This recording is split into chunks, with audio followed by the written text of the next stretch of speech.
যেভাবে ১২ লাখ টাকা খোয়ালেন প্রবাসীর স্ত্রী। ফরিদপুরের বোয়ালমারীতে পর্নোগ্রাফি চক্রের প্রতারণার ফাঁদে পড়ে ১২ লাখ টাকা খুইয়ে দিশেহারা এক প্রবাসীর স্ত্রী। এ ঘটনায় ভুক্তভোগী প্রবাসীর স্ত্রী সোনিয়া আক্তার বাদী হয়ে ৬ জনের বিরুদ্ধে পর্নোগ্রাফি আইনে মামলা করেছেন। মামলার ওই চক্রের ২ নারী সদস্যকে গ্রেপ্তার করে আদালতে পাঠিয়েছে পুলিশ। শুক্রবার সকালে ২ নারীর গ্রেপ্তারের বিষয়টি নিশ্চিত করেছেন বোয়ালমারী থানার ওসি গোলাম রসুল। বুধবার রাতে অভিযান চালিয়ে প্রতারক চক্রের ২ নারীকে রাজধানীর যাত্রাবাড়ির রোজ ভ্যালি গার্ডেন থেকে গ্রেপ্তার করা হয়।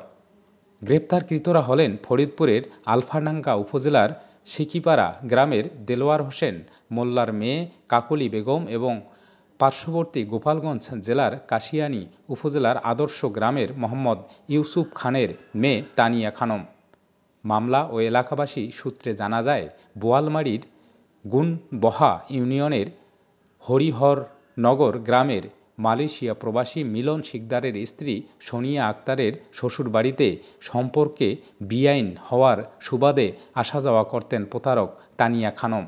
এক পর্যায়ে ২০২২ সালের জানুয়ারিতে তানিয়া বেআইন সোনিয়ার মোবাইল ফোন থেকে ব্যক্তিগত ভিডিও নিজের মোবাইলে নিয়ে সেই ভিডিও ফাইল সুপার এডিট করে অশ্লীল ভিডিও তৈরি করেন।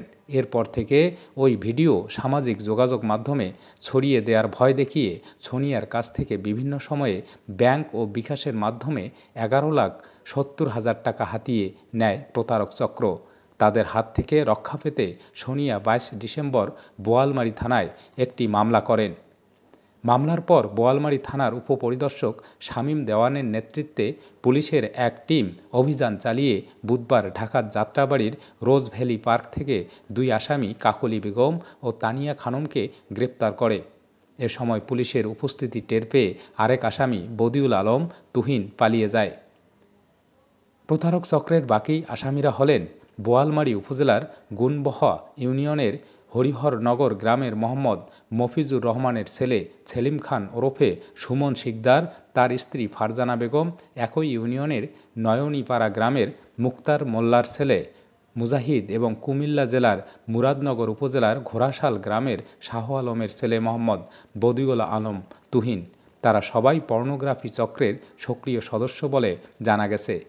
এ বিষয়ে বোয়ালমারী থানার পরিদর্শক গোলাম রসুল বলেন, পর্নোগ্রাফি আইনে থানায় মামলা হয়েছে। মামলায় ২ আসামিকে গ্রেপ্তার করে আদালতের মাধ্যমে জেলহাজতে পাঠানো হয়েছে। বাকি আসামিদের গ্রেপ্তারের অভিযান অব্যাহত রয়েছে।